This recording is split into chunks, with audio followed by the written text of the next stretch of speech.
Mesdemoiselles, Messieurs, à toutes et à tous, bonjour, merci de nous retrouver, excellente matinée, bon réveil, bienvenue à vous pour un nouveau tour de votre matinale. Nous sommes le lundi 15 décembre 2025 et nous sommes en direct depuis le studio 7 du 21 boulevard des Martyrs. C'est parti pour 90 minutes de votre matinale, le bonjour d'Algérie. À toutes et à tous, bienvenue à vous nos Algériens d'ici et d'ailleurs. Pour votre matinale, le bonjour d'Algérie. Je suis aux commandes de votre matinale exceptionnellement, comme vous le savez, ceux et celles qui étaient là et fidèles à la matinale du bonjour, plutôt de Canal Algérie. Amel Almi du côté de Taman Rasset pour le festival national ou international de la musique du désert, où elle va nous concocter des émissions, notamment des directs depuis là-bas.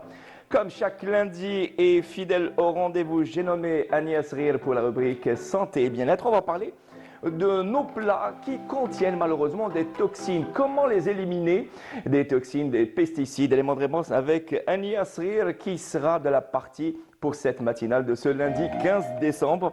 Et également seront nos invités aujourd'hui pour parler notamment de la 4e édition de la conférence africaine des startups. J'ai nommé Shems Belkhir et Amin Remash. Ils vont parler également de l'hackathon et la connexion avec les jeunes de la diaspora à travers la création de contenu dont le podcast Ouled Harma. Et elle sera également notre invitée. J'ai nommé Madame Nassera Boukamoum, qui est donc présidente de la Fédération algérienne de ski, de sport de montagne, pour parler de la journée nationale de la montagne. Sans oublier nos ponctuations et nos pauses musicales soigneusement préparées par notre équipe. Il est là, comme à l'accoutumée, j'ai nommé Djawdet Guessouma. Djawdet, bonjour. Bonjour. Merci d'être là parmi nous pour l'instant culture de la matinale et le plein d'informations, le plein de culture avec vous. Ça va, ça se passe bien? Voilà, ça va, oui, très bien. Il fait bon aujourd'hui, hein? Oui, ça va. Avec plus de 16 degrés Celsius sur Alger, du moins sur Alger et ses environs. Une température agréable pour des sorties, notamment au musée de l'art miniature de la Basse Casbah, qui abrite Djawdet Guessouma, une exposition de la calligraphie arabe. Oui, voilà, donc Huruf Abera lil Houdoud, donc une très belle exposition de calligraphie au musée donc, de l'enluminure et de la miniature, qui débutera donc du 16 décembre au 15 janvier 2026. Avec des rencontres scientifiques, on va évoquer un peu la miniature, la calligraphie dans tous ses états. Donc une belle sortie en perspective. C'est pas très loin de Jamak Jawa, Place Khenay, donc une belle D'une occasion. pierre trois coups, j'ai envie de dire. Exactement. Visiter la des Casbah. Bonnes sardines de ça, avec une très belle. Et vous avez les bonnes adresses. Voilà, les bonnes adresses se trouvent sur place. Vous serez très bien accueillis. Et une très belle donc, exposition en perspective. Puis après, on se dirige vers Del Ibrahim où il y a la galerie Sin Art. Justement, Gallery. avant d'évoquer cet hommage rendu par Rachid Rouarachi au maître Soufi, alors au Sin Art, cette galerie du côté de Del Ibrahim, dans la banlieue d'Alger. Alors cette exposition de calligraphie arabe de Guessouma se poursuit jusqu'au 15 janvier 2026. Donc vous avez quasiment un mois et tout le temps d'aller en découvrir, visite, redécouvrir. En goguette, voilà. Alors ce sont à la Basse Casbah. Ce sont des artistes algériens qui exposent là-bas. Algériens, oui. Pour l'instant, c'est des artistes algériens. Mais il y a une expo permanente. Hein, donc c'est l'ancienne Dar Souf et donc il y a beaucoup de travaux.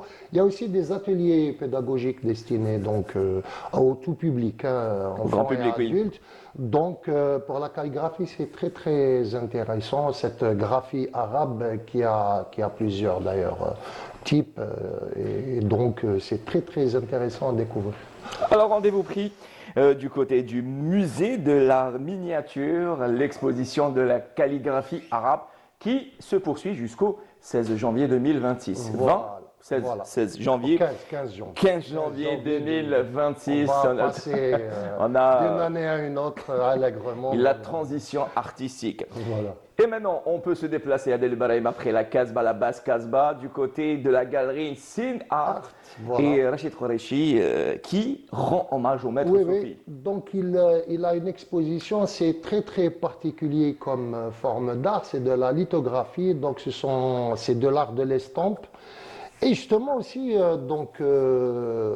Qureshi a un sens de la graphie qui est vraiment excellent, puisqu'il rend hommage aux maîtres soufis, aux poètes soufis comme Rab'a al-Adawiya, Ibn Arabi, Fariduddin al-Attar, Abd al-Qadir al-Jilani et beaucoup d'autres. À travers justement les arts de l'estampe. Donc les arts de l'estampe, c'est des arts de l'impression. D'accord. Donc il a des lithographies et il a un sens de la graphie, justement de la calligraphie, de l'écriture, dans une esthétique très très particulière. Il a un style très particulier et il est dans la contemporanéité la plus absolue avec un peu cette grande tradition de l'écriture avec des hommages, donc très très intéressant parce que la lithographie n'est pas un art très très connu ici-bas et donc ça serait bien d'aller faire un tour et de découvrir justement Rappelons que Rachid des Qureshi travaux. compte parmi ces artistes connus à l'échelle Oui, oui, internationale. international. Lui Il a vend présenté. chez Sotheby's, chez Christie's, il est dans les grands marchés de l'art internationaux et il est vraiment, c'est un Très personnage sollicité. reconnu.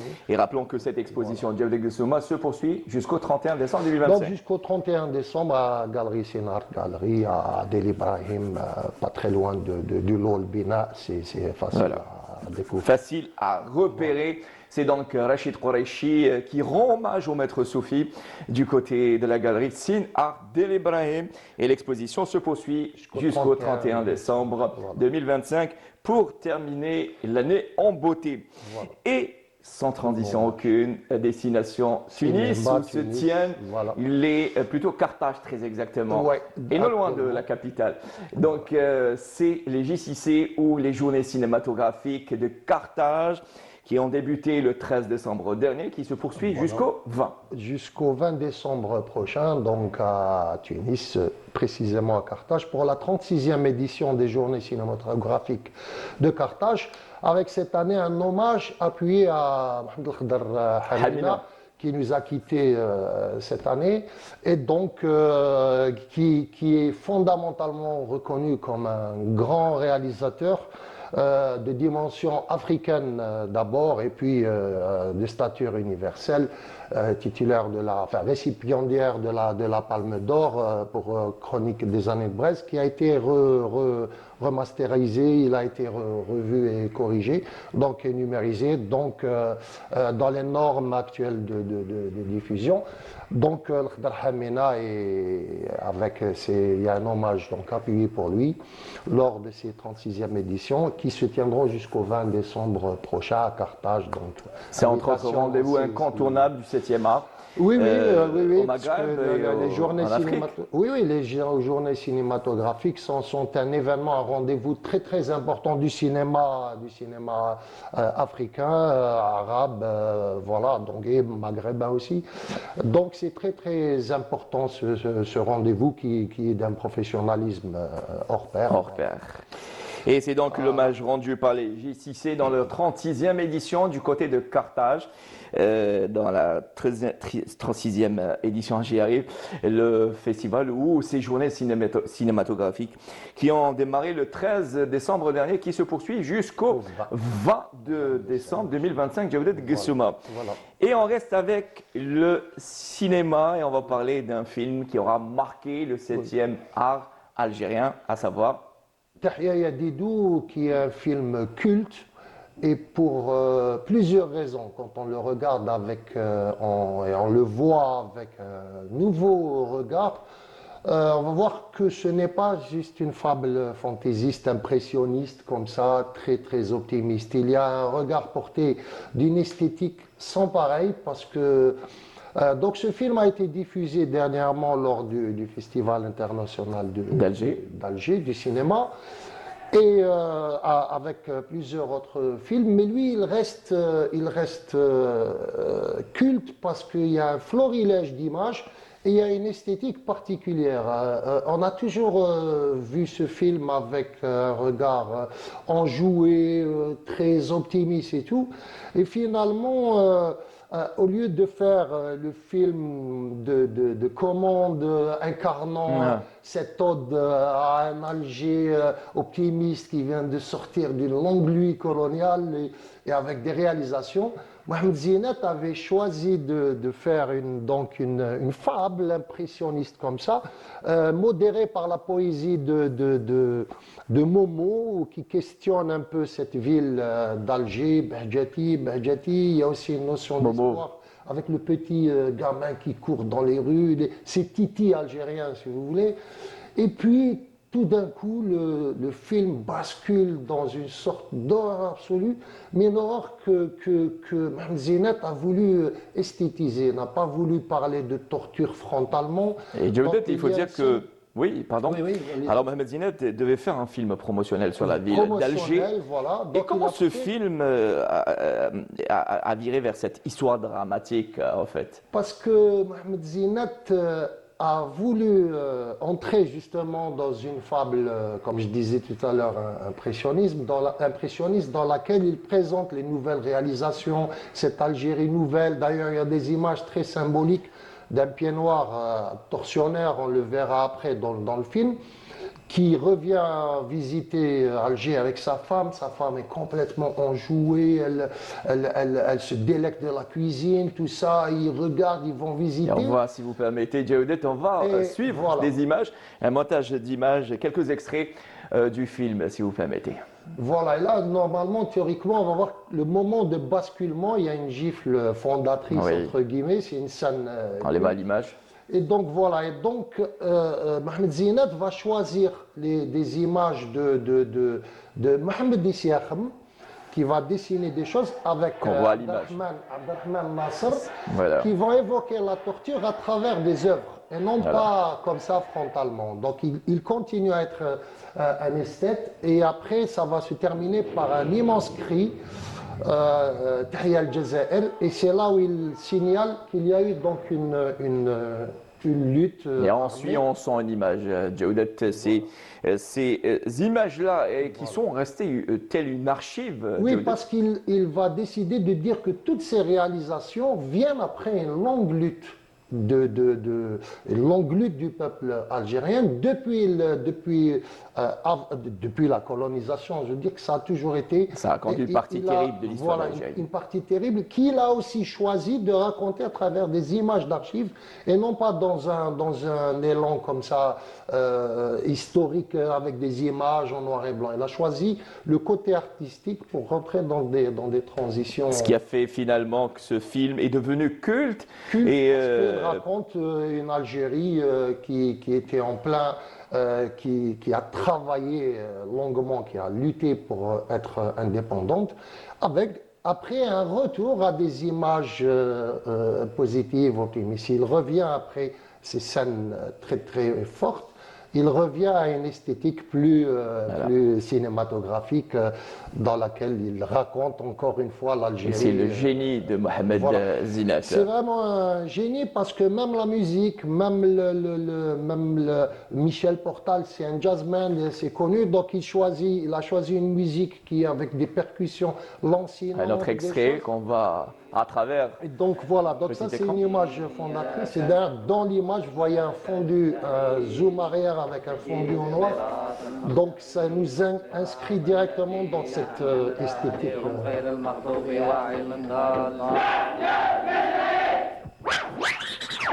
Et voilà, c'est juste magnifique. Voilà. Et aussi cet effet de flashback.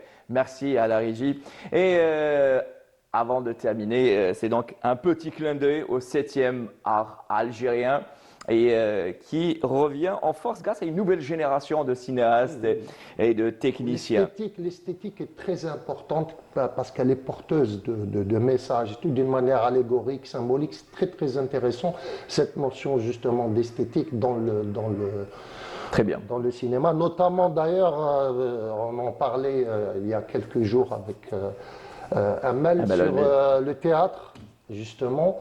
Où on avait vu la pièce Janaz Ayoub, justement, avec un immense élan esthétique, et je pense que nos téléspectateurs vont devoir profiter en tout cas ceux et celles qui n'ont pas eu plutôt l'occasion ou le temps d'aller regarder, apprécier cette pièce théâtrale qui défraie la chronique et justement qui fait couler beaucoup d'encre avec une pléiade d'artistes de la nouvelle et l'ancienne génération. Complet, hein. C'est un spectacle La complet. danse, des spectacles, des couleurs. Et c'est une belle pièce théâtrale qui va faire patienter le grand public du théâtre algérien en prévision du Festival national du théâtre. C'était l'instant culture avec Djawdet Guessouma. Merci beaucoup. Merci à vous. Si vous plaisir permettez, à on va inviter nos chers téléspectateurs et téléspectatrices. Alors, restez avec nous. Ça vous dit de rester avec nous, Djawdet? Oui, avec plaisir. Excellent, super. Avec plaisir. Sinon, je vous invite à suivre ce reportage autour de la pièce théâtrale, la toute dernière actualité, Actu 4e art, le 4e art algérien, Janazet Ayoub. Ce week-end, le Théâtre national algérien a vibré au rythme de la pièce Janazet Ayoub, une œuvre théâtrale forte et profondément humaine. Dès les premières minutes, le public est plongé dans un univers à la fois sensible et percutant.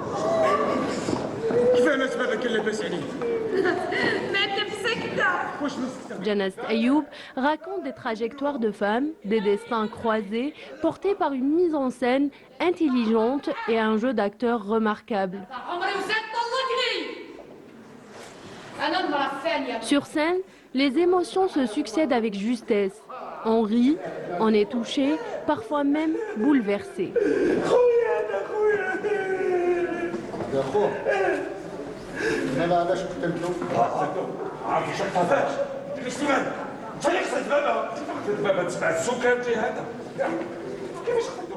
La pièce navigue avec finesse entre humour et gravité, offrant un équilibre rare qui capte l'attention du spectateur du début à la fin.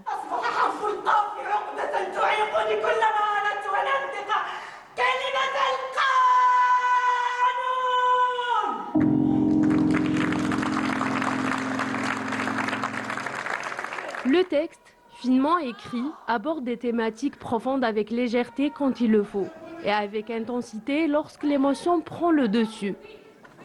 Dans la salle, l'ambiance était particulièrement chaleureuse. Le public nombreux s'est montré très réceptif, accompagnant la pièce de rires, de silence attentif et d'applaudissements. À la fin de la représentation, l'ovation était à la hauteur de la performance, longue, sincère et méritée. C'est la première fois que j'assiste à une pièce théâtrale où c'était vraiment magnifique, un mélange d'émotions, entre des rires, des pleurs. C'était vraiment top, les acteurs et les actrices, c'était vraiment magnifique. On a vu plusieurs types de femmes et qui nous ont vraiment, voilà, ça nous a vraiment touchés parce que je suis sûre que toute femme qui a été présente ici, l'une des femmes l'a touchée parce qu'elle la représente. Mais toujours est-il, l'équilibre entre femmes et hommes est important au sein d'une famille et la présence de l'amour, c'est elle qui gère tous les conflits. Une pièce théâtrale صح تستحق انه الانسان يجي يشوفها ماشي على جال باسكو نضحكوا ولا نبكوا ولا باسكو فيها بزاف دي ميساج فيها بزاف عبر فيها بزاف حاجات رانا عايشينهم بالك وساكتين عليهم فيها بزاف حاجات اللي بالك نتكاكاو فيهم en la regardant et aussi انا جيت باش نشجع صديقاتي كامل اللي كانوا في لا بييس. Janazet Ayoub s'impose ainsi comme une pièce marquante de la programmation du TNA, confirmant une fois de plus le rôle central du théâtre national algérien dans la promotion d'un théâtre vivant, audacieux et proche de son public.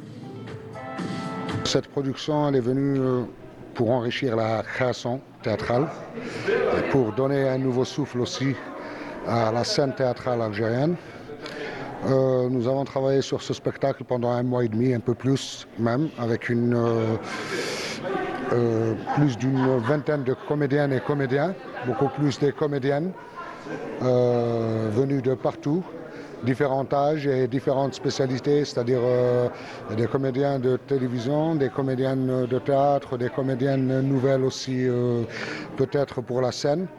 des artistes du théâtre national algérien et un peu de partout en Algérie. Cette belle expérience m'a appris beaucoup de choses. J'ai bien rigolé, on a partagé de très très bons moments pendant les répétitions. Et maintenant, le fruit est là. Les spectacles presque chaque week-end au Théâtre National. On attend juste le public qui est toujours au rendez-vous. Et voilà, une bonne programmation de la part du Théâtre National. Et voilà, une bonne partie de plaisir chaque week-end. Je demande à tout le monde de venir voir notre pièce Djenez Ayoub. Une œuvre agréable, émotive et brillamment interprétée, qui laisse une empreinte durable et donne envie de revenir au théâtre. De revenir ou de partir carrément, c'était là une couverture signée Linda Taboul. Djenez Ayoub signé Ahmed Rezzaq avec la participation d'une pléiade de comédiens. J'ai nommé Hamida Achouri, Linda Sillam, Briber Abdelrahman, Moufida Addas, Friel Medjadji pour ne citer que ces comédiens-là. Djawdat Gessouma, Ayoub, c'est une vingtaine de comédiens qui participent à l'enterrement de Ayoub et Ayoub qui ressuscite. Voilà, qui ressuscite et qui voit que la mort n'est pas aussi terrible que ça. Mais ce qui est le plus terrible dans cette aventure théâtrale, c'est qu'il va voir que les 5 femmes qu'il a, en compagnie des enfants, des voisins, des amis, vont tous évoquer l'héritage qu'a laissé ce fameux Ayoub. Et qui était marié à 5 femmes. À 5 femmes. Bah, pour ne pas vendre la mèche. Oui, non, c'est pas. Pour l'instant, c'est pas encore spoilé, pas de souci. Donc il est marié à 4 femmes plus une. Voilà, en réalité, et qui vont lui donner toutes des filles. Bah, très bien. Donc il va aller sur la 5e pour avoir un garçon. Et c'est là que tout le débat va se mettre sur cette pièce qui est formidable parce qu'elle met en jeu d'abord des enjeux de société, ça va parler de société, de patriarcat, des femmes, comment chacun va percevoir les choses. Et on va avoir le point de vue, il y a 20 comédiens sur scène quasiment. Carrément. Et avec, pour chaque comédien, un rôle qui va être joué et parlé. Je ne sais pas comment a fait Ahmed Rezzaq pour les intégrer sur scène. Mais en tout cas, il l'a fait. Mais c'est extraordinaire parce que c'est un spectacle complet. 90 minutes durant. À peu près, voilà, 90 minutes à peu près, avec de la couleur. Bon, du noir et blanc au début pour le deuil. Ensuite, ça va aller tourner vers la Ça va dans farce. tous les sens, Ça va dans tous les sens, mais je ne sais pas comment ils vont faire avec des chorégraphies, comment il y a des changements de tableaux, ils se font en direct, in vivo avec le public, donc c'est de la commedia dell'arte, comme vraiment on adore, c'est une fable vaudeville, un vaudeville formidable. Donc vraiment, avec de la danse, de la chorégraphie à découvrir à tout prix. Pour redécouvrir, c'était donc là une petite promotion de la pièce théâtrale. Djenez Ayoub signé Ahmed Rezzaq avec la participation d'une pléiade, une vingtaine de comédiens, je le disais, entre anciennes et nouvelles générations. Et cet engouement, vous avez remarqué cet engouement du grand public au 4e art. Fait le plein, hein, la pièce fait le plein régulièrement, c'est incroyable. Merci beaucoup, Djawdat Gessouma. C'était un réel plaisir de partager ce plateau avec vous. L'instant culture, ça sera le lundi prochain avec le plein de culture. Et je vous dis bonne journée. Merci à vous aussi. Alors pour nos chers téléspectateurs, téléspectatrices, et pour vous cette très belle chanson, Djiroulia, signé Day, pour retrouver nos invités, la matinale, ça continue jusqu'à 9h30 sur Canal Algérie. Restez avec nous. مدبلت الريام خنا على الخد ونديري خارجه بلمنا محبات نجري وما بقى لي بال ورميت الكلاكات وخرجت بالعشاء حبت للحومه واختي مس الخير شفتك من الفوقيه وحبيت نطير انا مسخر خلوي خاطيها المساسك عطيني النيميرو دبري راسك قالت لي قالت لي قلت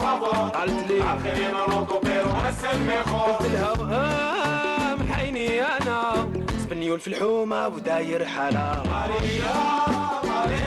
وش جابك للحومة يا القورية وإذا تحبينا طبت فيا وش جابك للحومة يا القورية وإذا تحبينا طبت فيا ليلى ليلى يا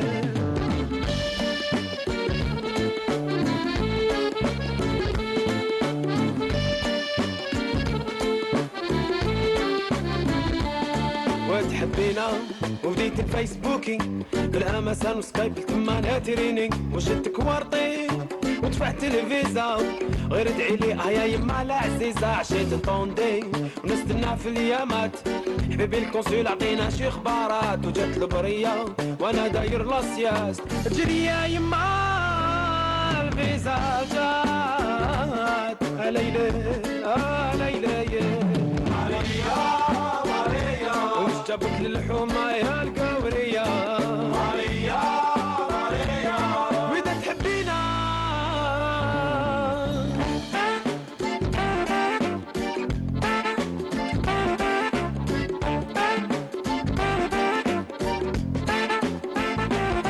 الفيزا رفيزي مارياج انولي ماريا ديكونيكتي وانا نبكي في الليل على صهري طلت لمي ما وشبيكا وليداني ما ولاك ديما يعيك انا نوري لك لي تصلح بيك يا مريومة مريومة يا العذرة يا بنت الحومة مريومة يا مريومة يا العذرة يا بنت الحومة مريومة يا مريومة يا العذرة يا بنت الحومة مريومة مريومة يا العذراء يا بنت الحومة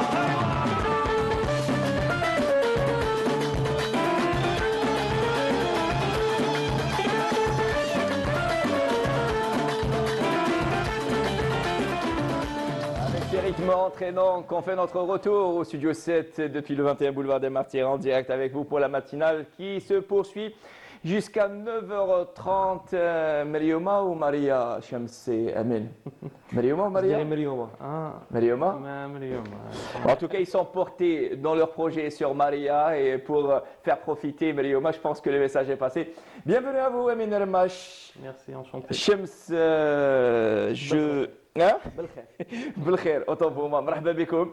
Bienvenue à vous. Vous êtes tous les deux ingénieurs et vous avez pris part à la 4e édition de la conférence africaine des startups qui s'est tenue et qui s'est clôturée la semaine passée avec la participation, je le rappelle, de plus de 25 000 participants, 200 exposants et 40 délégations ministérielles, entre autres décisions donc, de cette 4e conférence. C'est le fonds consacré par le président de la République pour financer des startups et respectivement, vous êtes à la tête notamment. Alors, je le disais, notamment, vous êtes respectivement à la tête de vos startups, entre autres, et si ce n'est pas la startup, mais le projet. Ouais. Alors, vous avez aussi accès, vous étiez speaker lors de cette 4e édition de la conférence africaine des startups et vous avez porté notamment votre intervention sur la diaspora, notre communauté établie à l'étranger, qui a été conviée une énième fois pour participer, pour venir investir en Algérie et créer leur propre start-up, notamment Shams Belkhair. Oui, effectivement, on était invités, on remercie un petit peu tous les organisateurs de cet événement et cette édition. Ça fut un plaisir et c'était une occasion où on pouvait revenir en Algérie pour échanger avec des différentes entités et de parler de start-up, de parler d'IA, parler d'innovation. Donc nous qui ont un background un petit peu technique, donc on a fait l'EASY de Watsmart.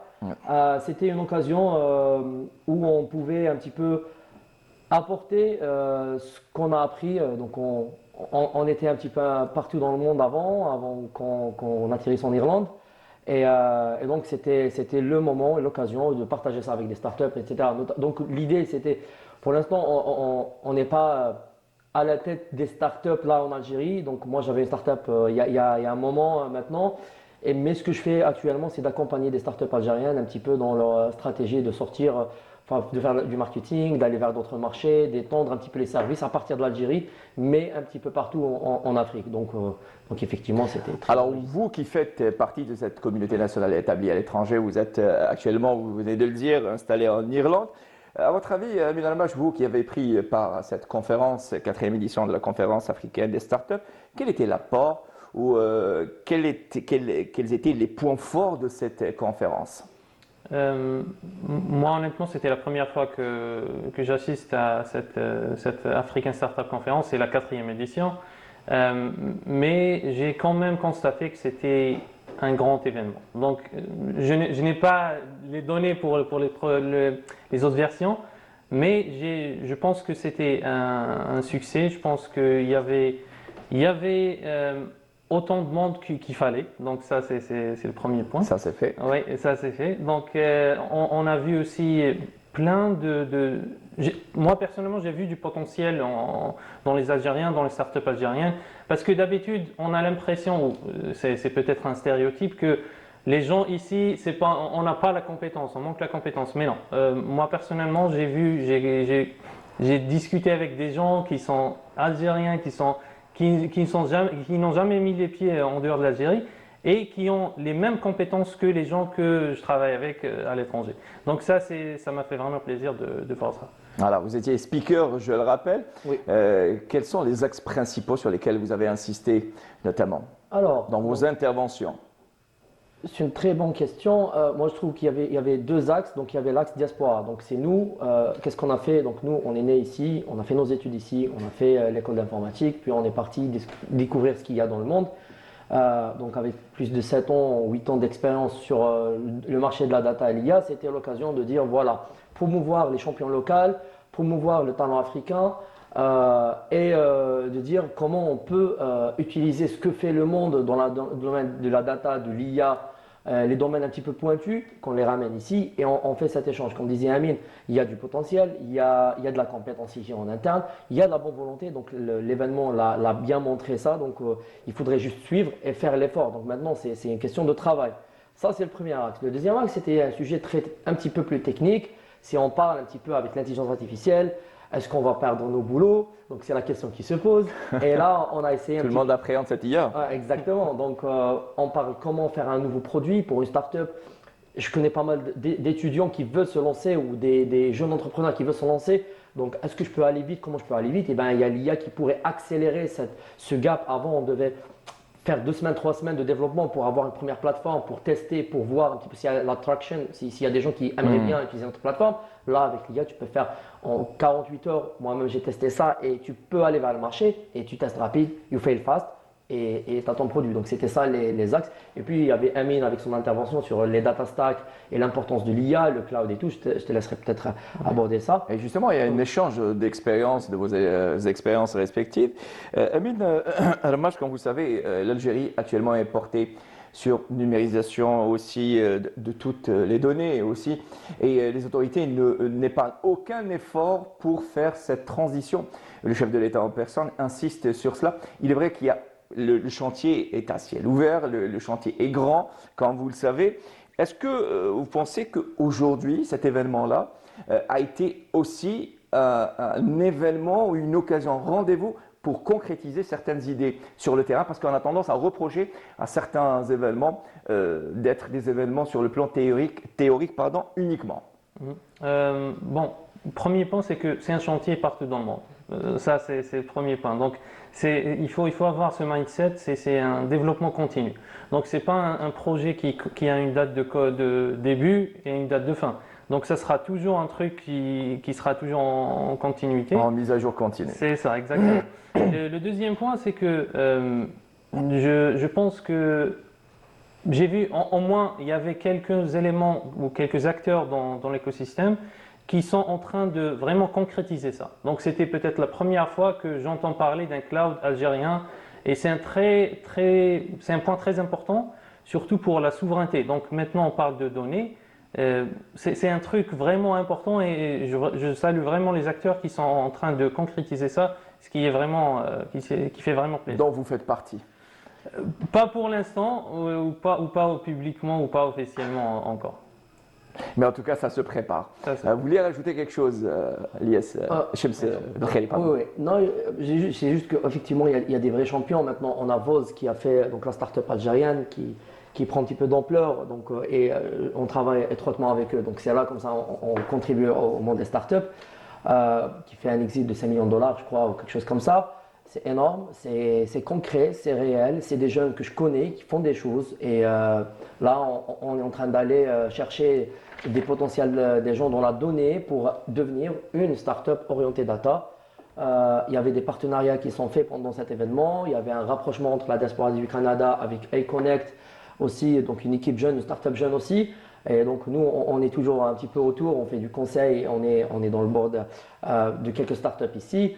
Il y a la start-up IOR, il y a la start-up Maestro. Donc c'est des champions avec des talents algériens, avec un mindset algérien, qui veulent aller en Afrique. Au-delà du message donc adressé par le président de la République aux participants de cette 4e conférence, lu par le Premier ministre Sefi Gharieb, il y a eu cette incitation, cette invitation à travers notamment le secrétaire d'État Sofiane Chaïeb, chargé de la communauté nationale établie à l'étranger, qui avait invité une énième fois la communauté nationale établie à l'étranger à venir investir, participer du moins, parce que peut-être le mot est fort, investir, mais participer à cet écosystème. On va parler de ce point-là, mais on va parler également de l'organisation du hackathon, Shems. C'est un hackathon qui a été organisé par Jazalia, je crois.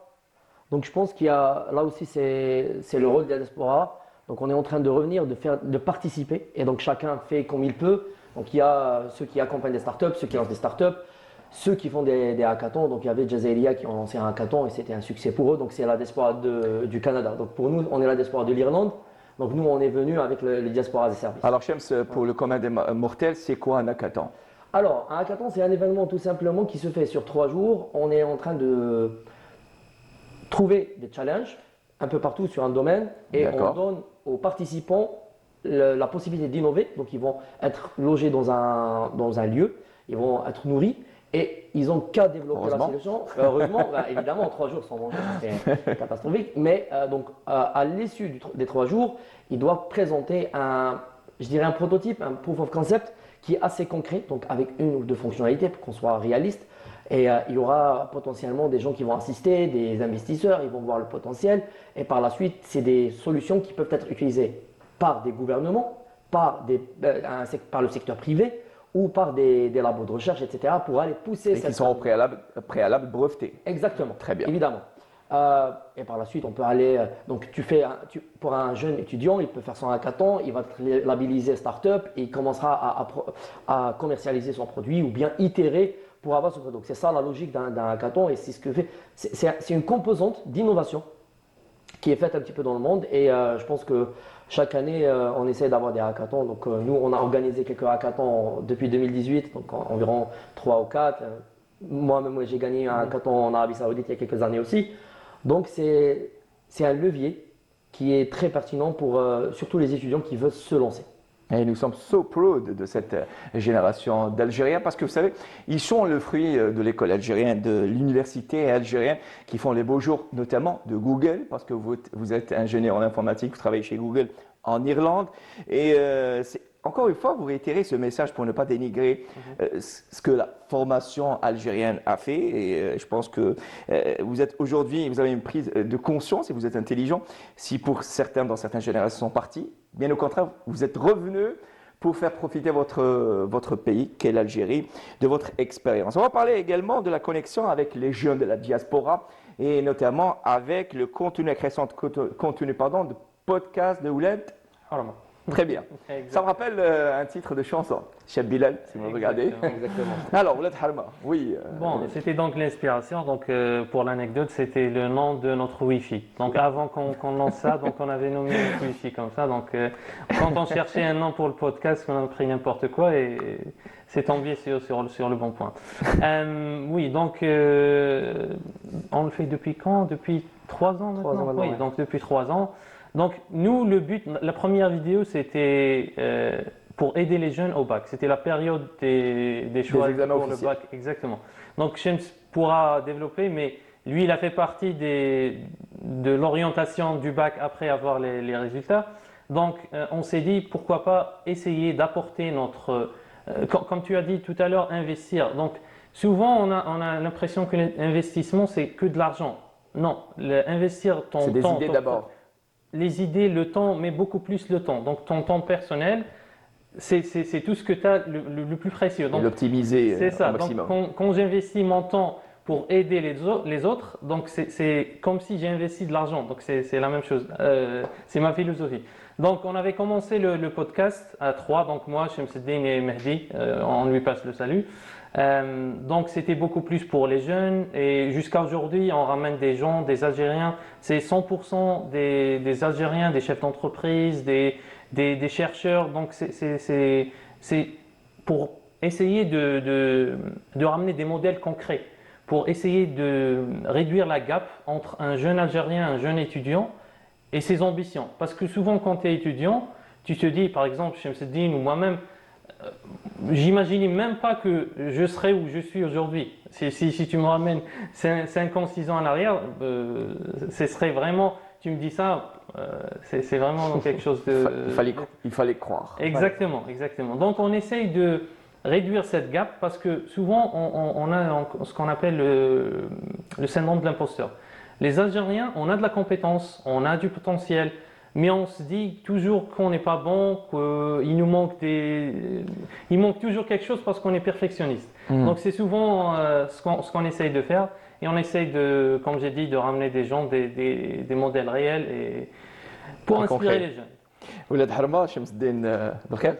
Chef Bilal, c'est exactement Chef Bilal, c'est l'inspiration, c'est comment donner des exemples. Moi, quand j'étais jeune, j'aurais aimé entendre des choses réelles, des choses qui ne sont pas concrètes. Exactement à 10 milliers à des années-lumière de moi. C'est juste que je peux faire ça, j'aurai ça. Donc, on essaie de briser le plafond de verre, le fait que tu es algérien, tu ne peux pas briller un petit peu dans le monde. Et donc, c'est ça la logique. Donc, on voit le monde comme une map qui est ouverte et on part chercher le savoir. Et la logique derrière, c'est de revenir par la suite pour inspirer les jeunes, de dire voilà, j'aimerais bien avoir une seule personne dans les big companies, mais aussi avoir une squad, une communauté qui brille, qui fait des choses, et par la suite ça va revenir au pays. En tout cas, ce qui est sûr, les Algériens et Algériennes ont toujours brillé de tout temps. On évoquait hier dans le plateau l'ex-président de American Health Institute, Adam Zarhouni, ou encore Hebba, le chercheur a présenté. Et vous faites partie, au risque de me répéter, de cette élite algérienne qui a fait l'école algérienne et qui brille aujourd'hui, qui fait les beaux jours de certains pays, certaines destinations, pour faire en profiter aussi l'Algérie. Allez, sans langue de bois et sans aucune démagogie, est-ce que vous saluez les efforts consentis par les autorités? Quand je dis les autorités, notamment le ministère de l'Enseignement supérieur et de la Recherche scientifique, avec la création de l'école de l'intelligence artificielle à Sidi Abdallah, même s'il y a beaucoup de choses à faire. Est-ce que vous allez apporter votre pierre à l'édifice, Shamsuddin Amin? Ouais, je peux commencer. Moi, je trouve que c'est une très bonne chose qu'on a une stratégie orientée AI, orientée IA, et qu'on pense à la base. Donc la base, c'est avoir une école, c'est de former, c'est de parler de data, c'est d'acculturer les gens. Il n'y a pas une solution de ramener une intelligence et tu la jettes dans un marché où le peuple ne sait pas c'est quoi. Donc il faudrait un petit peu acculturer. Donc ça, je trouve que c'est très pertinent. Ce qui est aussi intéressant, c'est que nous, historiquement, il y a l'École nationale supérieure d'informatique qui a fait rayonner et on a des talents un petit peu partout dans le monde, donc, et qui reviennent aussi pour participer à l'école. Donc, j'ai pas mal de profs qui étaient mes profs à l'ISI, qui sont maintenant à l'ISI, à l'NCA, je crois, à l'informatique, de l'IA, et je pense qu'il faut avoir un écosystème. Donc, il y a la nanotechnologie, il y a la cybersécurité, il y a l'ESI, il y a Polytech. Il y a l'ENELEC. C'est un pôle pour moi qui doit briller et sur lequel on va miser pour avoir un futur, pour faire le leapfrog qu'on a. Parce qu'à un moment donné, peut-être qu'on a loupé des marches à un moment donné, et c'est là où il faut miser. Donc je pense que la stratégie, elle y est et il faudrait juste y croire et travailler. Excellent. Un dernier mot, même si il n'y a pas de dernier mot pour moi. À mon avis, c'est ma philosophie. Donc justement, tout ce qu'il a dit, il a dit tout. Donc, mais peut-être un point que j'essaie d'accentuer, c'est qu'on a besoin aussi du secteur privé, qu'il y a un pont ou une relation entre la recherche ou les études supérieures et le secteur privé. Donc c'est ce qui a fait briller l'Europe ou l'Amérique et je pense que c'est ce qui va faire briller l'Europe. On va s'inspirer de ces belles expériences. Amin Ramash, vous êtes ingénieur en informatique et également pour vous, Chemseddine Belkhiri. Désolé d'avoir écorché votre nom au début de notre... C'est un plaisir de vous écouter. Vous êtes la fierté de l'Algérie, que ce soit ici ou ailleurs. Vous avez pris part à cette 4e édition de la conférence africaine des startups. Merci beaucoup. Merci à vous. On vous souhaite beaucoup de bonnes et belles choses. Cadeau pour moi, c'est Caméléon. À défaut de ne pas avoir Bilal, restez avec nous. Nous sommes en direct jusqu'à 9h30. Merci beaucoup.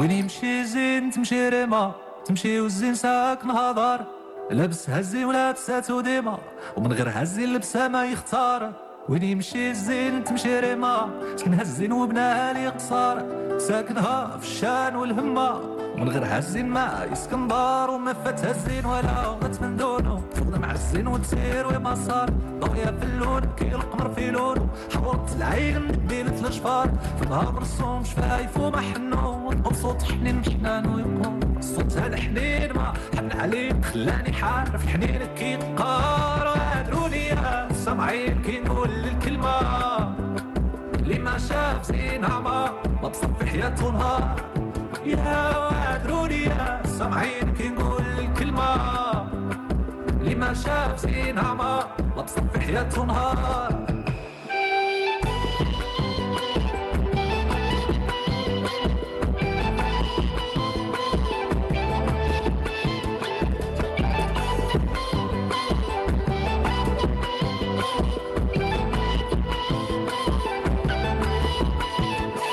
وين يمشي زين تمشي ريما سكنها الزين وبناها لي قصار ساكنها في الشان والهمة من غير هزين ما يسكن دار وما فات هزين ولا غدت من دونه تغدا مع الزين وتسير وما صار ضويا في اللون كي القمر في لونه حورت العين من بيلت الجبار في النهار مرسوم شفايف وما حلو بصوت حنين محنان ويقار صوتها الحنين ما حن عليا خلاني حارف حنين كي قار وضياها في الليل كي القمر في ليله نهار في نهار الشمس طول النهار إلا دخلت دخل النهار في ليله وإلا خرجت تخرج من الليل نهار وادروني يا سامعين كي نقول الكلمة اللي ما شاف زينها ما بصفي حياته نهار وادروني كي نقول الكلمة وين يمشي الزين تمشي ريما وين تمشي la santé le bien-être تمشي Ania Srer. Bonjour. Bonjour. Bienvenue à vous. C'est un réel plaisir de vous retrouver comme chaque lundi. Ça va? Plaisir partagé, ça va, merci. Ça va, Alors, ça va elle a bien. bonne mine, c'est grâce notamment à son régime alimentaire, elle, qui fait très attention.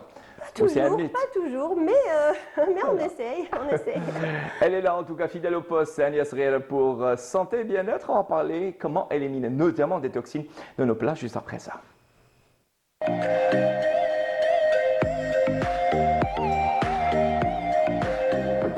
Les toxines et pesticides polluants pour une assiette. Agnès Srer, rebonjour. Vous portez le même prénom que ma nièce chérie, que j'adore, j'embrasse au passage.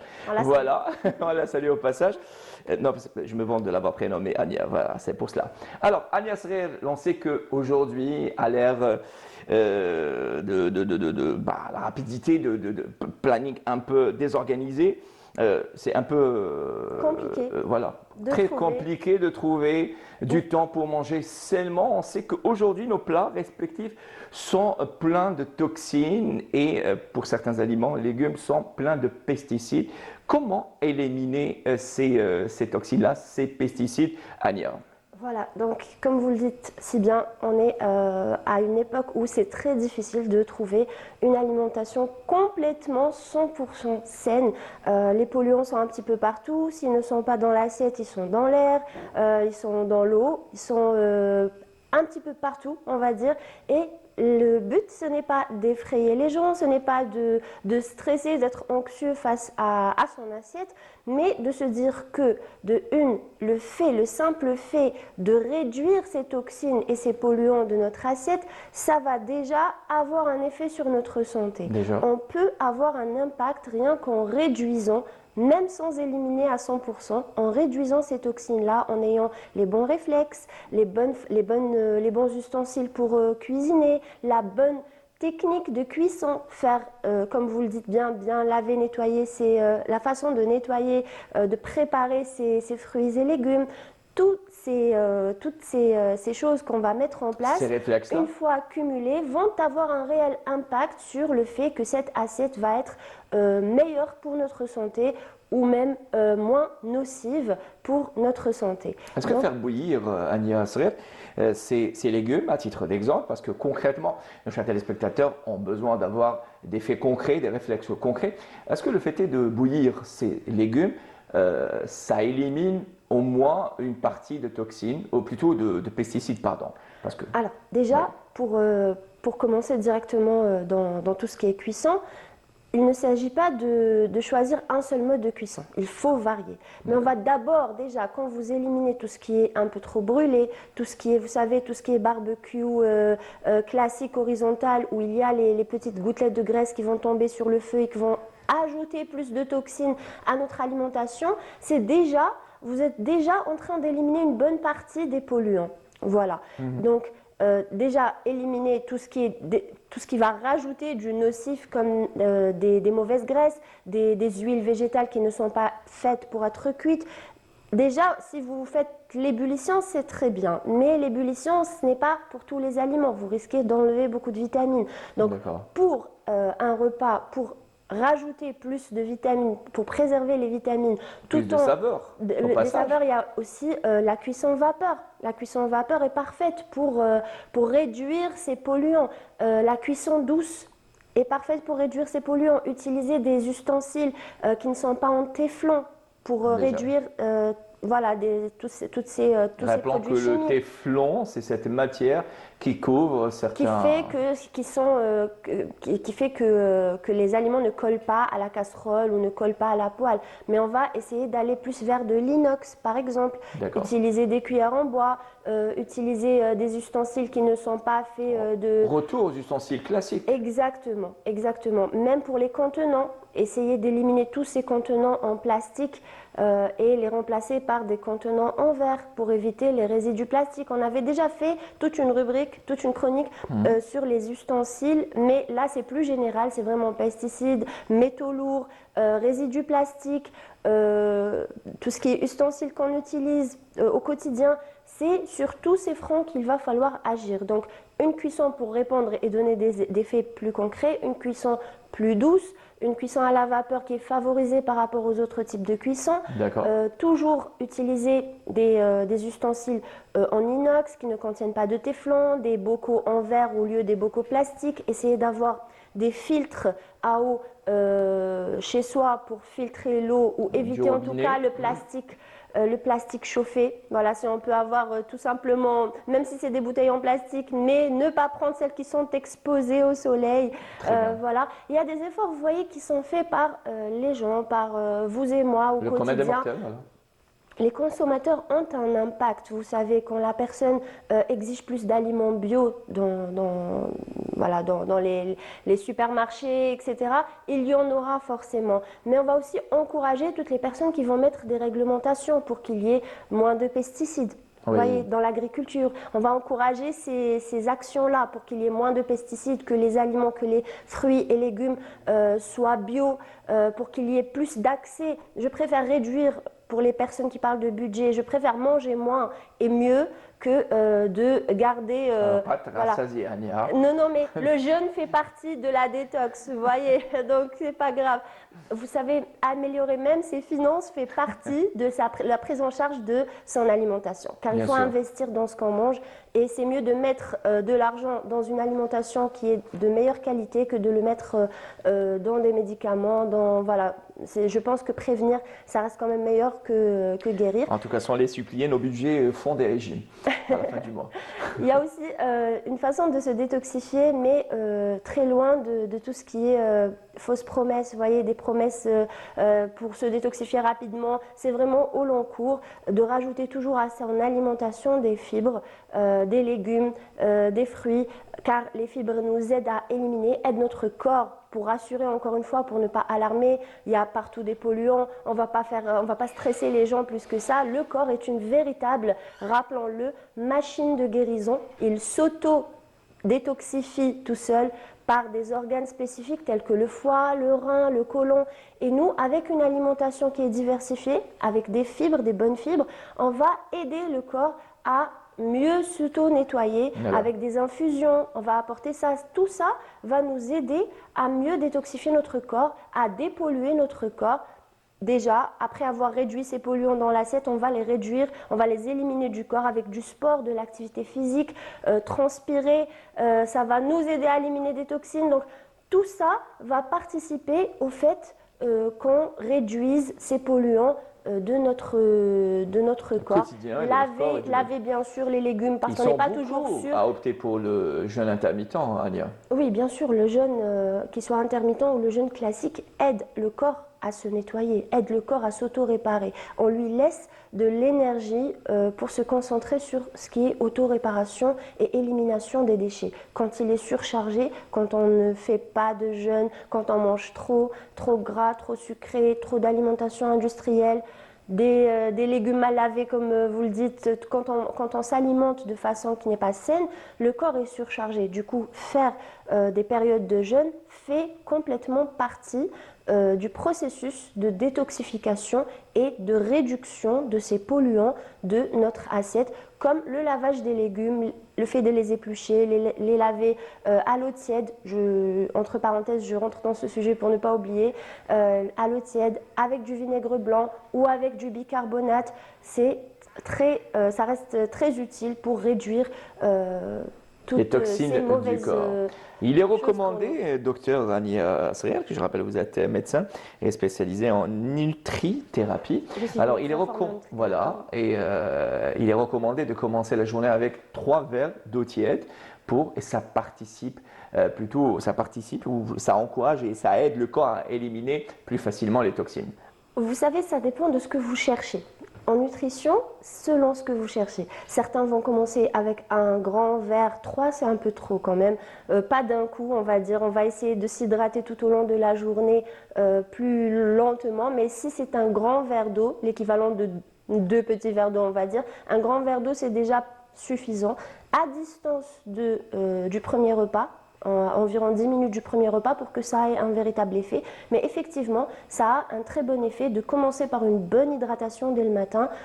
Pas forcément avec du citron ou autre, même si ça a aussi un bon impact. Acide, tout ce qui est acide est déconseillé. Ce n'est pas vraiment acide, ça va alcaliniser le corps. Du coup, c'est acide au goût le citron, mais pour alcaliniser le corps, c'est très bien. Ce qui est acide, c'est le sucre. Pour le corps, on ne parle pas de goût acide, on parle d'acidification, de pH du corps, des cellules du corps. Donc l'alcalinisation du corps avec du citron, c'est très bien, mais de temps en temps.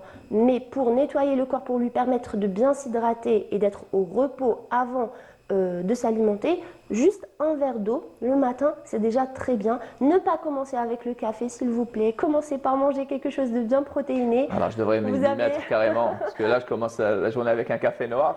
Le café, c'est très bien, mais juste après avoir mangé. C'est-à-dire, vous commencez d'abord par ce grand verre d'eau, vous attendez 10 minutes, vous préparez votre petit déjeuner. Ça peut être des œufs, ça peut être du yaourt, ça peut être des oléagineux, du bon gras, on va dire, des bonnes graisses dès le matin. Telles que les amandes, les noix. Voilà, des fruits oléagineux, c'est parfait. Ensuite, vous prenez votre café, car le matin, le cortisol est déjà à son sommet. On ne va pas rajouter plus d'excitation que ça, mais juste après, c'est parfait. C'est parfait, un café ou deux pour la journée. Pour la journée. En tout cas, il est pour certains, selon des avis de médecins, vous faites partie de ces médecins, il est recommandé pour booster, tenir sa tension artérielle au beau fixe, même si pour certains hypertendus, pour les hypertendus de manière générale, il est déconseillé de prendre de la caféine ou tout excitant. Les excès. Voilà. Les excès, pas d'excès évidemment, pas d'excès de café, pas d'excès de thé aussi, la théine fait partie de ces excitants-là, donc allez doucement. Docteur Ania Sriel, pour récapituler ensemble, pour éliminer les pesticides d'abord de son assiette et aussi les toxines de son corps, quels sont les réflexes à privilégier? Déjà, quand vous voyez votre assiette, il faut qu'il y ait des fibres. Il faut qu'il y ait vraiment, c'est un réflexe à avoir tout le temps. Il faut que vous ajoutiez des légumes et des fruits qui sont toujours lavés à l'eau tiède, au vinaigre blanc, au bicarbonate, éplucher de préférence, choisir, pour résumer, une cuisson qui est beaucoup plus lente, une cuisson douce. La cuisson vapeur est très importante, car vous savez, même pour tout ce qui est poulet, tout ce qui est poisson, les gros poissons contiennent des métaux lourds, comme le cadmium, comme le mercure. Mais c'est vraiment parce qu'ils vivent plus longtemps, du coup, ils accumulent plus ces métaux lourds en eux. Et donc une cuisson vapeur ajoutée avec des légumes, des fibres, ça va réduire ça. Recommandé. Et essayer d'aller plus vers des petits poissons comme les sardines qui sont beaucoup moins impactés par ces intoxications aux métaux lourds. Oui. Essayez quand on boit par exemple pour les légumes, on en a parlé, la façon de les laver. Pour le thé, c'est très important de le dire. Quand vous allez acheter par exemple du thé bio, vous allez voir qu'il est beaucoup plus cher que le thé qu'on a l'habitude de prendre habituellement. C'est pas pour rien, on va dire. Donc et chez les marchands de confiance. Voilà, il faut qu'il soit bio et sinon il faut vraiment le laver. Le premier rinçage du thé, on n'en parle pas assez, je trouve. Il y a beaucoup d'Algériens qui sont fans de thé, moi-même. Il faut faire ce premier rinçage, c'est très important à l'eau tiède. Il faut le rincer, il ne faut pas directement l'utiliser en infusion et le consommer directement, sauf si il est vraiment. Pourquoi il est nécessaire ce premier lavage, Ania? Car il y a des pesticides. Il y a quand même des pesticides, il y a des polluants. Ce n'est pas garanti qu'il est complètement sain, mais sauf si il est encore une fois étiqueté bio. Et c'est pour ça qu'on encourage vraiment qu'il y ait plus de normes pour les consommateurs, pour les protéger, pour qu'il y ait moins de pesticides dans les aliments qu'on a au quotidien, dans nos magasins, dans nos étals. Et associer tous ces réflexes à quelques minutes de sport quotidiennement. Évidemment, le sport, c'est le fait de transpirer. Vous savez, en nutrithérapie, il y a 3 volets. Il y a l'alimentation, les apports. On a besoin de nutriments. Quand on parle de fibres, de légumes qu'on apporte, c'est pas que pour avoir des nutriments, c'est aussi pour aider notre corps à se détoxifier. Il a besoin de zinc, il a besoin de vitamines pour éliminer ces toxines-là. Et si on apporte, par exemple, vous avez un plat qui est fait de pâtes, de poissons ou de riz, de viande, il n'y a pas de légumes dedans, c'est ça. Vous allez avoir du mal à... Et je parle au long cours, je ne parle pas d'un seul repas évidemment. On parle d'une alimentation qui se répète, c'est-à-dire des réflexes qu'on accumule pour pouvoir voir un au effet quotidien. au final.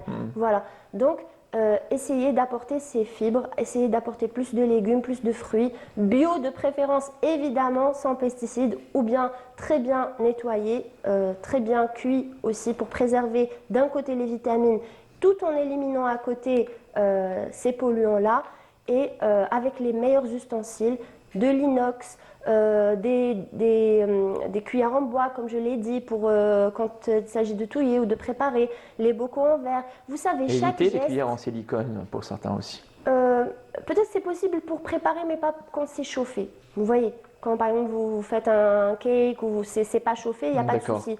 La cuisson, par exemple, favoriser tout ce qui est barbecue vertical pour qu'il n'y ait pas ces gouttelettes de graisse qui vont se transformer en toxines en tombant sur le feu. Vous voyez, quand c'est le feu, quand ça ne tombe pas sur le feu, c'est une des astuces, par exemple. Et quand le téflon est abîmé, à jeter. À jeter, évidemment, mais de préférence, ne pas l'acheter du tout, ne pas en avoir, car il y a toujours des particules qui vont se libérer dans nos assiettes et évidemment, c'est pas ce qu'on veut. Voilà. Docteur Ania Srir, l'instant santé et bien-être avec vous. Merci beaucoup pour toutes ces informations, ces conseils, recommandations. On vous retrouve lundi prochain. Avec grand plaisir. Merci beaucoup Ania Srir et on va la montagne, on parlait de sport. La journée de la montagne s'est intéressée hier.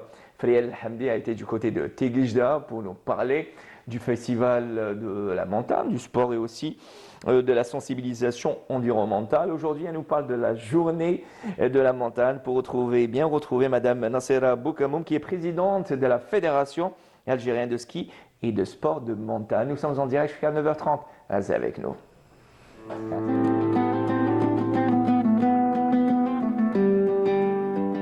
Et c'est parti pour la première édition du Festival national hivernal de tourisme, de sport, de montagne et de sensibilisation environnementale. Ce festival attire dès le début une foule nombreuse de visiteurs en quête de détente et de loisirs. On a fait appel à toutes les parties prenantes, à tous les gens qu'ils soient guides de montagne, qu'ils soient guides touristiques, qu'ils soient randonneurs, qu'ils soient amoureux de la nature, qui viennent, qui fréquentent le Djurdjura, de venir, c'est-à-dire participer à ce concours. On a arrêté 2 thématiques, la photo, hein, bien sûr on a donné 10 critères aussi bien pour la photo que pour la vidéo. Donc ces gens-là, on veut les associer dans ce qu'on appelle donc, les sciences citoyennes, ou citizen sciences. Ça veut dire qu'il faut les impliquer, les passer des parties prenantes qui travaillent avec le parc pour asseoir une bonne gestion au niveau du parc du Djurdjura. Nous sommes appelés à faire appel à tous ces gens-là pour les faire participer. Cette première a également été lancée à l'occasion de la célébration du centenaire de la pratique de sport, de la grimpe et de l'alpinisme en Algérie. La Ligue est en partenariat avec la protection civile, la direction du tourisme et l'environnement, ont organisé ce festival dans le cadre du co-développement. Parce que nous avons besoin de ces 4 partenaires pour développer et encore développer le ski et les sports de montagne en Algérie. Et je vous dis que la station où vous êtes en ce moment, elle a été créée en 1948. 1948. Et on en profite jusqu'à présent. C'est un festival pour le sport de montagne et la sensibilisation. Des activités et des concours ont été organisés durant ces 3 jours au grand bonheur des amoureux de la nature.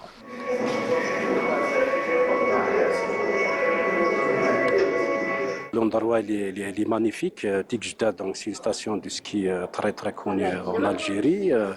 Et chaque année, il y a beaucoup de randonneurs qui visitent le lieu. Et ils organisent aussi des journées, des manifestations sur le tourisme et le paysage de la région aussi. Bon. J'ai participé dans ce concours-là avec une photo d'une salamandre algéria. C'est une salamandre, c'est une espèce en voie de disparition. Elle est protégée par l'UNESCO et même l'État algérien l'a classée parmi les espèces à protéger. J'ai participé au concours organisé par le parc du Djurdjura. Donc j'ai eu le premier prix de la photo. Le contenu de la photo, c'est un rocher avec une silhouette d'un lion. Donc un lion, un animal existant qui a disparu au Djurdjura. Donc c'est une manière de le faire renaître. Et aussi une manière de penser que le lion, il veille aussi sur notre nature. Au cours de notre tournage, nous avons rencontré Amr, guide de montagne. Pour lui, la montagne nous fait rêver. Son univers de pics, de rocs et de glace façonné par le vent et la neige nourrit notre imaginaire. Dès la naissance, j'étais prédit pour être un montagnard.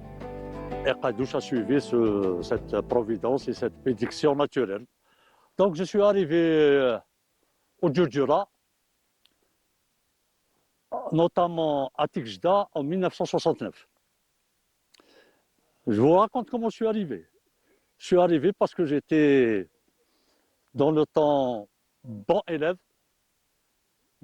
moyennement bon élève, et le professeur m'a remarqué. Et il m'a demandé de l'accompagner en famille. Je ne sais pas si c'est parce que je le ressemblais, mais il avait un petit penchant en ma personne. Et depuis, j'ai accroché en montagne, 68. J'ai commencé par être initiateur, puis instructeur, formé par les 2 écoles, renommées mondiales, autrichienne et française. Donc, on en a profité avec l'État algérien, que je remercie de nous avoir donné cette formation. Pour notre guide de montagne, le seul mot de guide est à lui seul évocateur de toute une histoire de l'aventure humaine. Nous avons les montagnes, nous avons le désert, nous avons la mer et nous avons les forêts. Donc c'est un pays qui est très beau Et quand je suis à l'étranger, j'ai hâte de revenir. Je vais à l'étranger par curiosité. Mais tous les moments de bonheur que j'ai passés, c'est en montagne en Algérie. Entre ces cimes enneigées et ces forêts de cèdres millénaires, Tigejda est un véritable chef-d'œuvre de la nature. Djouhara Dira, le Jamal Alam, l'Algérie ou le pays continent, 9h11. Encore une fois, merci à vous tous et toutes de nous retrouver. Nous sommes en direct avec pour la matinale. Me rejoint dans le plateau Madame Nassera Boukamoum, qui est présidente de la Fédération algérienne de ski, de sport, de montagne. Madame Boukamoum Nassera, bonjour, bienvenue à vous. Bonjour, merci à vous. Bonjour à tous ceux et celles qui nous regardent. Qui nous regardent à les téléspectateurs. Alors, imaginez-vous, elle était habituée aux pistes de ski et elle a le trac dans un studio. Ça aurait été le contraire pour moi. En tout cas, bienvenue à vous. Vous êtes aujourd'hui élu à la tête de cette fédération qui a été créée, et vous avez crié par votre talent. Vous, en 1967, c'est ça, si je ne me trompe pas. Elle a été créée en 1963, académiquement en 1964. Excellent.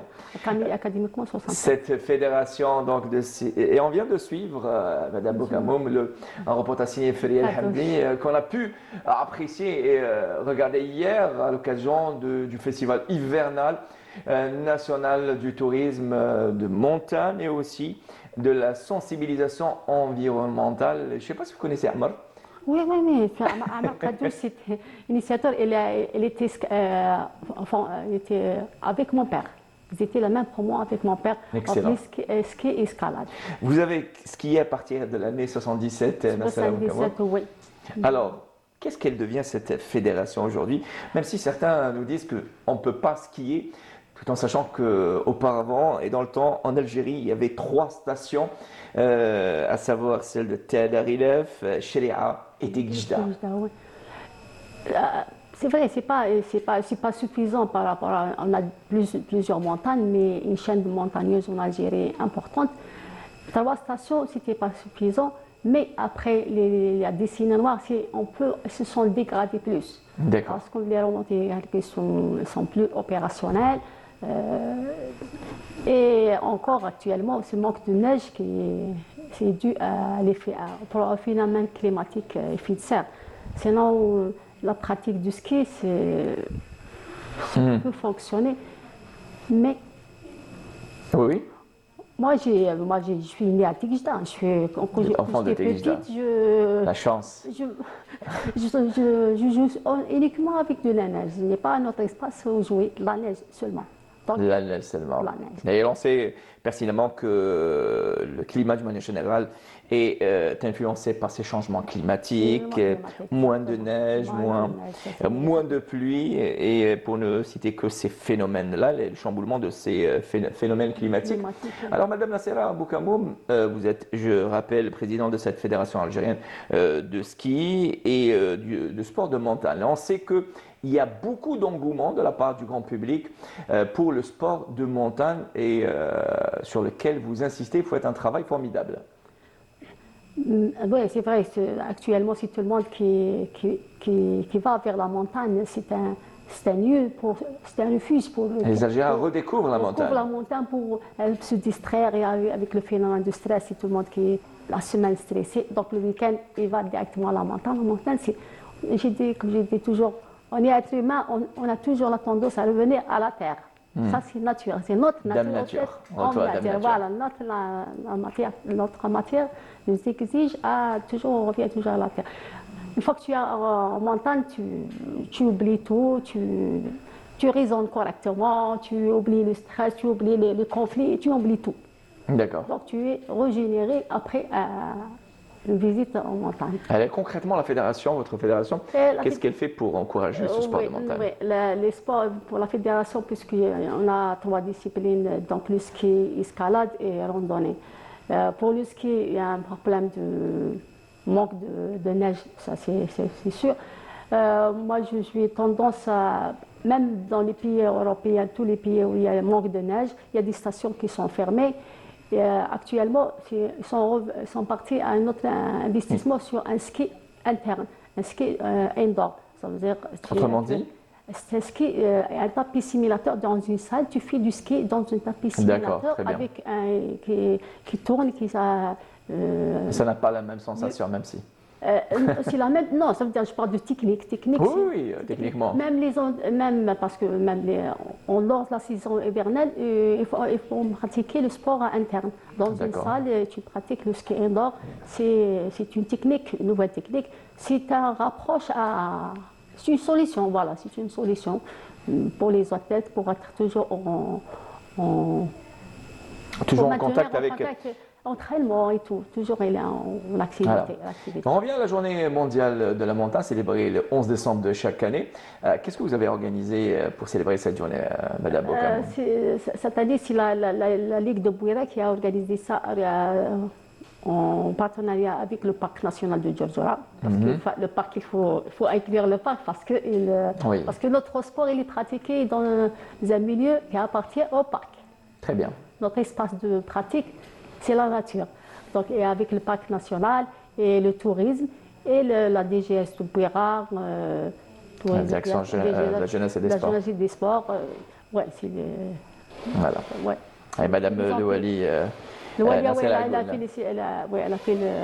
Voilà, qui encourage à chaque fois ces belles initiatives. Alors, Madame Bokamoum, je rappelle que vous qui êtes présidente de la Fédération algérienne de ski, de sport et de montagne, est-ce que vos chantiers, j'ai envie de dire, vos ateliers sont destinés à un jeune public, car pour inciter, ou plutôt créer et encourager de futurs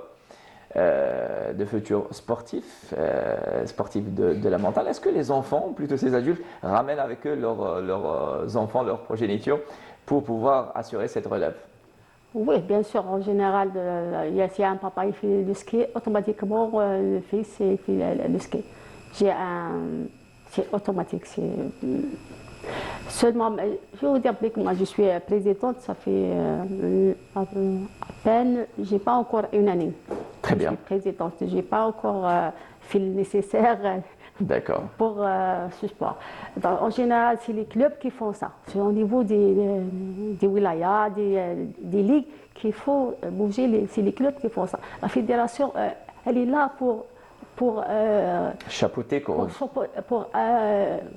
former une équipe nationale pour la représentation à l'extérieur, les compétitions internationales, les Jeux olympiques, parce que normalement on a les Jeux olympiques 2026. Et justement, vous me tendez la pêche pour parler de cette équipe nationale de sport de montagne. Oui, j'ai un seul athlète qui est algérien, qui est d'origine de Chirac, qui est en stage actuellement en Suisse. Très bien. Pour des compétitions d'élimination, d'être élu pour passer aux Jeux olympiques. Qualification aux Jeux olympiques. J'avais un autre. Aux JO d'hiver qui se tiendront, rappelons-le. Milano, Italie. Très bien, excellent. Milano. Encore, j'ai un athlète, un binational. Actuellement, on est toujours en négociation avec lui pour reprendre ses compétitions. Il a un haut niveau, mais il y a toujours un petit souci avec des négociations avec lui. D'accord, ça continue. J'espère que c'est en bonne voie et ça va aboutir à quelque chose de positif. Voilà, justement, comment se préparent ces stages? Par exemple, vous venez de citer celui de Suisse. Il y a un accompagnement de la part de la fédération, évidemment. C'est un athlète qui a bénéficié d'une aide de la fédération, de la comité olympique, une bourse olympique avec la solidarité olympique. Le COA, oui. Voilà, donc il a la bourse olympique, il a la bourse, donc il se débat avec la bourse. Pour l'athlète étranger, bilan sur la LEDEC, la fédération, elle a un compte suisse parce que la fédération internationale de ski, à chaque fois que tu as un participant, la fédération elle donne l'aide. Elle donne l'aide pour les petites fédérations pour maintenir la discipline. Très bien, très bien. Donc, mais mon projet, c'est que je vais lancer les petits. Justement, on parlait à l'instant des petits, les poulains de la Fédération Voilà, les algérienne poulains de la de ski fédération, et voilà. de sport de montagne. Concrètement, comment vous organisez pour mettre en place ces projets-là? Par exemple, le février passé, il y avait de la neige pendant le mois de février. Très bien. On a fait 2 compétitions. Juste, je voulais sélectionner des enfants qu'on va prendre en charge. Est-ce que ces pistes-là, parce que vous venez d'évoquer, les pistes sont toujours praticables? Oui, on l'a fait à la Coqueur, mais toujours réellement, je suis pour un projet doit homologuer les pistes, parce que les pistes, c'est un danger. D'accord. Même s'il y a de la neige, seulement il n'y a pas de remontée, les pistes ne sont pas homologuées, tout ça c'est un risque. D'accord. Et ça relève de quelles compétences et prérogatives, de quelle instance? Il faut que la fédération engage un spécialiste dans l'homologation des pistes. Et est-ce que vous êtes en négociation avec le comité notamment? Oui, je dois faire ça. Oui. Et moi, j'ai des contacts avec la fédération internationale qui va m'orienter vers les spécialistes dans le domaine. Dans le domaine. En la matière. Voilà. Et après, on va être assisté par le comité, ça c'est sûr. Très bien. Et où sommes-nous concernant, Madame Aboukamoum Nassera, concernant la mise en place de la préparation de ces petits athlètes? Même si vous avez parlé des dernières chutes de neige qu'a connues les sommets de montagne du pays, notamment à Tigijda, vous avez mis plutôt à l'œuvre ces enfants-là pour une sélection. Est-ce que vous pensez que les critères sur lesquels vous êtes basés sont des critères concrets pour pouvoir faire une sélection équitable? Maintenant, parce que j'avais pas le choix, c'était rapide que je fais appel à convoquer tous les clubs. En nombre, il y avait combien d'enfants qui ont participé à cette sélection? Pour les petits, on avait 26 athlètes. Très bien. 26 athlètes. Ça y est, vous les appelez déjà athlètes. Oui, pour moi, déjà le fait qu'il va descendre la piste de la Coqueur, pour moi, c'est athlète. Voilà. Parce que si tu vois la Coqueur avec la neige, le verglas et tout, c'est vraiment, si tu n'as pas de conditions correctes, tu ne peux pas faire descendre la piste. Même si ce n'est pas une grande piste, mais il faut avoir de courage. Hein. D'accord. Du courage. Il vous en faut pour la fédération et pour créer, j'ai envie de dire, ou plutôt la naissance de cette nouvelle génération de skieurs et d'athlètes de sport de montagne. Au-delà du ski, Madame Boukamoum Nassera, présidente de la Fédération algérienne de ski de sport de montagne, je ne sais pas si la randonnée fait partie du sport de montagne, relève de votre fédération. Oui. Aujourd'hui, il y a, risque de me répéter, un engouement terrible de la part de ce grand public qui vient se déstresser le week-end, qui organise des sorties en montagne. Comment vous organisez pour encadrer ces randonneurs? Justement, pour la randonnée, c'est une pratique c'est tout le monde qui peut pratiquer ça. Seulement, actuellement, il y a des associations, il y a des personnes qui font des randonnées sans passer ni par la fédération, ni sont pas adhérés par la fédération. On ne peut pas intervenir pour des gens qui ne sont pas adhérés. C'est illégal. Oui, je peux pas, il doit adhérer à la fédération, comme ça que je vais l'encadrer, je vais l'orienter. S'il n'est pas adhéré, je ne peux pas intervenir. Pour certains randonneurs, ils viennent d'apprendre cette information. Où est-ce qu'ils doivent s'adresser? Plutôt à qui? Bon, à vous, la Fédération algérienne de ski et de sport de montagne. Il y a une procédure administrative à suivre? Oui, il y a une procédure, il y a un dossier à fournir pour adhérer à la fédération. Très bien. Oui.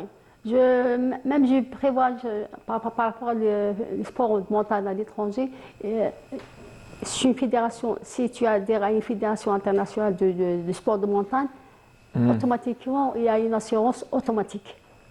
Je voulais appliquer ça, que je suis en négociation, je dois arriver à appliquer ça.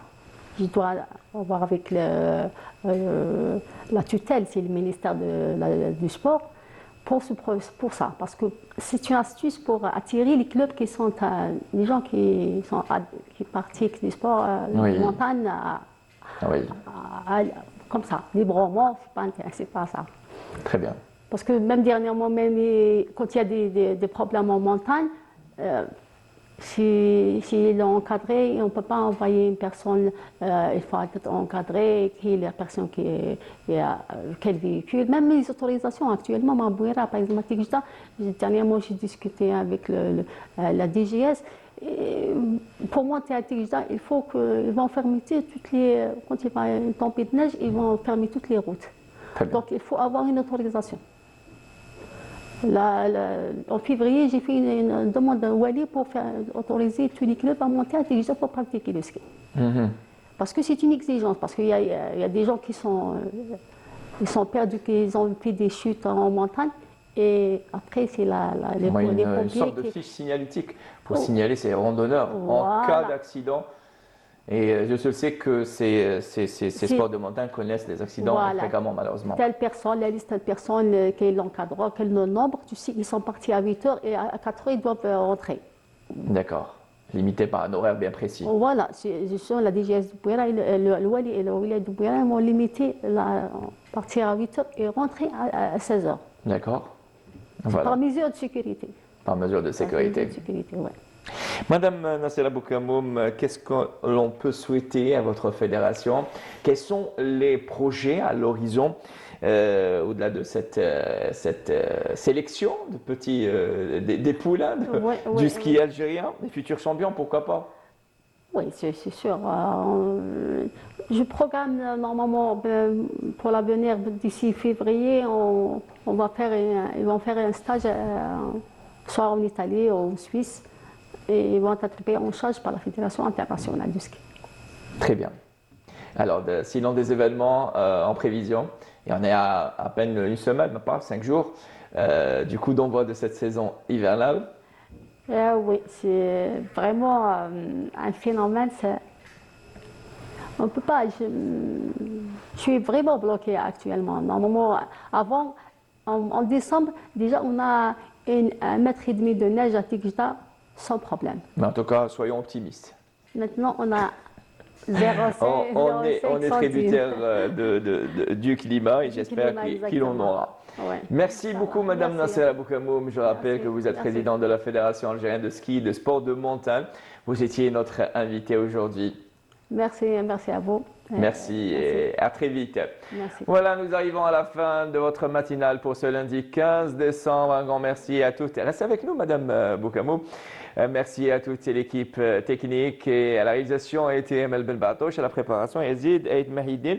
J'aurai le plaisir de vous retrouver dimanche prochain. Place à nos stations régionales Oran, Constantine et Béchar pour les matinales. Merci à vous tous et toutes. En attendant de vous retrouver très vite, prenez soin de vous, surtout des personnes qui vous aiment. Ciao, ciao.